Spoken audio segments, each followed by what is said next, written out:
തെരളിയാണ് ഉണ്ടാക്കാൻ പോകുന്നത്. തെരളിക്ക് ആവശ്യമുള്ള സാധനങ്ങൾ ഇന്ന് കാർത്തികയല്ലേ. അരിപ്പൊടി, ശർക്കര, തേങ്ങ, ഏലക്ക പൊടിച്ചത്, ചുക്ക് പൊടിച്ചത്, പഴം, പാളയംകുടം പഴം, ഇതെല്ലാം കൂടെ മിക്സ് ചെയ്യണം.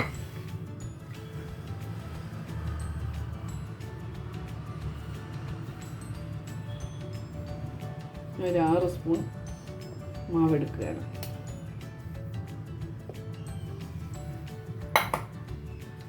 അതിനാവശ്യമുള്ള തേങ്ങ, ഒരു അരമുറി തേങ്ങയോളം,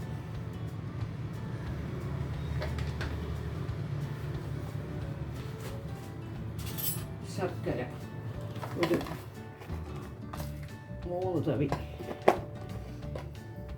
ഇട്ട് നോക്കിയിട്ട് ആവശ്യമുണ്ടെങ്കിൽ ഇടാം. ഏലക്കാപ്പൊടി, ഏലക്കയും പഞ്ചസാരയും കൂടെ പൊടിച്ച് വെച്ചതാണ്. കുറച്ച് ചുക്ക് പൊടി, പാളയംകുടം പഴം, ഇത്രയിട്ട് ഞെവിടണം. നല്ലവണ്ണം ഞെവിടി എരിയിലോട്ടാക്കണം.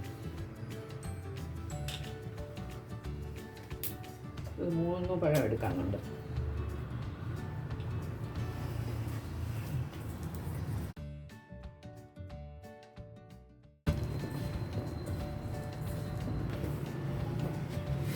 എല്ലാം കുഴച്ച് കഴിഞ്ഞു. ഇനി ഓരോ ഇലയിലും എന്താ തിരിച്ച് വേണം വയ്ക്കാം. തിരിച്ച് വെച്ച് ഇങ്ങനെ ഉരുട്ടി ഒരെണ്ണത്തിന് 2 3 വയ്ക്കാം. വെച്ച് ഇഡലി പാത്രം ചൂടാക്കി വെച്ചിട്ടുണ്ട്, അതിനകത്തോട്ട് വയ്ക്കുക ഓരോന്നായിട്ട്. പക്ഷെ എൻ്റെ ഇതിൽ ഈർക്കില്ലാത്തതുകൊണ്ട് ഞാൻ വെറുതെ കട്ടിൽ വയ്ക്കുകയാണ്.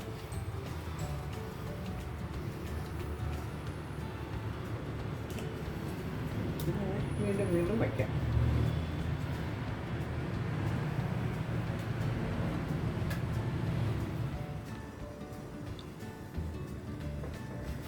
തെരളി നന്നായിട്ട് വെന്തിട്ടുണ്ട്, കാണാമല്ലോ. ഈർക്കില്ലാത്തതുകൊണ്ട് എടുക്കാൻ ബുദ്ധിമുട്ടാണ്. ഞാൻ ഓരോന്നായിട്ട് എടുക്കണം.